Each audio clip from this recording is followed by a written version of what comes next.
there are some teachings which I've come to really embrace in my life. And I happened them by happenstance, really. I was looking for something completely different, and I saw a kid's book about 7 sacred teachings. And I looked at this book, and I loved it, and it was beautiful, it was colorful, it was simple, and, you know, me and reading are not always the best of friends. And I was reading this book, and I looked at it, and it was these 7 sacred teachings, and I loved it. And then one of the teachings I want to talk to you today about is courage. And this is the third of a triact of opening teachings that I think are critical to just how you live. The first one is humility. That we actually got to come to things in a humble way. When we come and we talk, we should not always be boastful, look someone in the eye and say, "Hi, where have you been? Vacationing? How dare you?" That's kind of how that stance can be versus, "Wow, it's so nice to see you. Oh my God, it's such a pleasure." Not having you back. And the second one is truth. Right? And truth is, again, equally difficult, especially if you have no humility.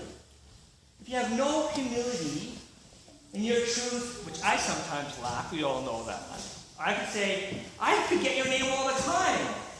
I still kind of struggle with it. No humility in that. That's truth. Right? And the third most important thing that I want to talk today is about courage. Like, so we have the teaching today about this great spider and these 2 people. And these 2 people look down with all the courage in the world and say, "I want to go down there. It's so beautiful. Let me go down there. I have the courage to do it. I have the courage to jump into this great teaching and be lowered down and lowered down and lowered down."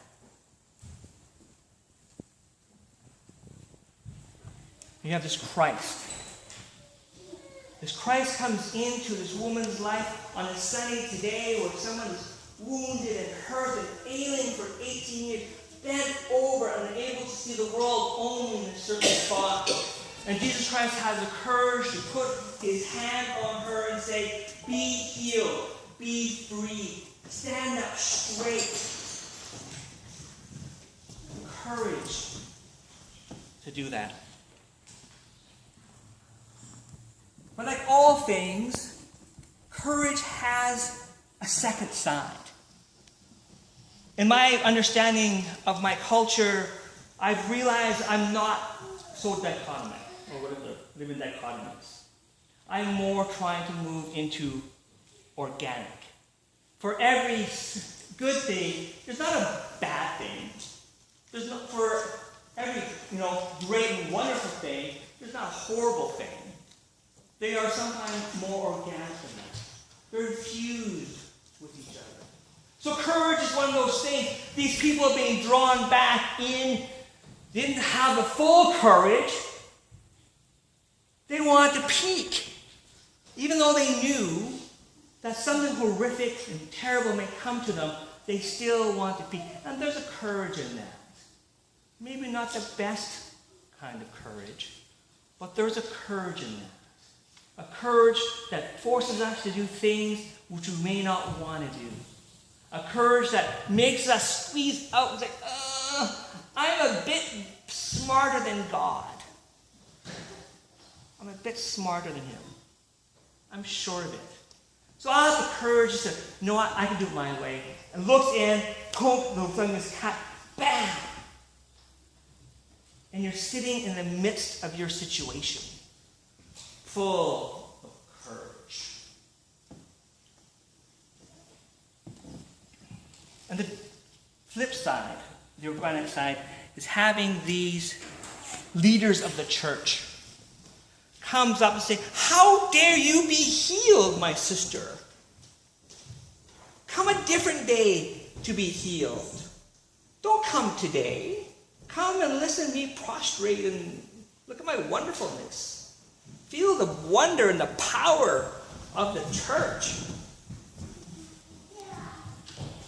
And Jesus Christ, the fullness of courage, says, no, come every day with your guilt.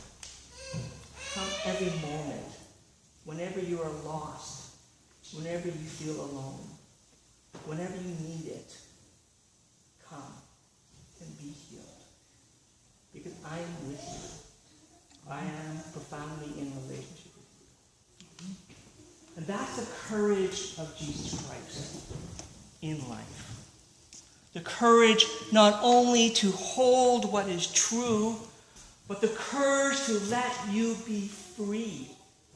Even though we will cut the strings, our necks will come down, though we are wounded and hurt, we are called into a freedom that we don't always fully understand, but we have to have the courage to grasp onto it. Grasp onto it. There is no story today, my brothers and sisters. There's only freedom.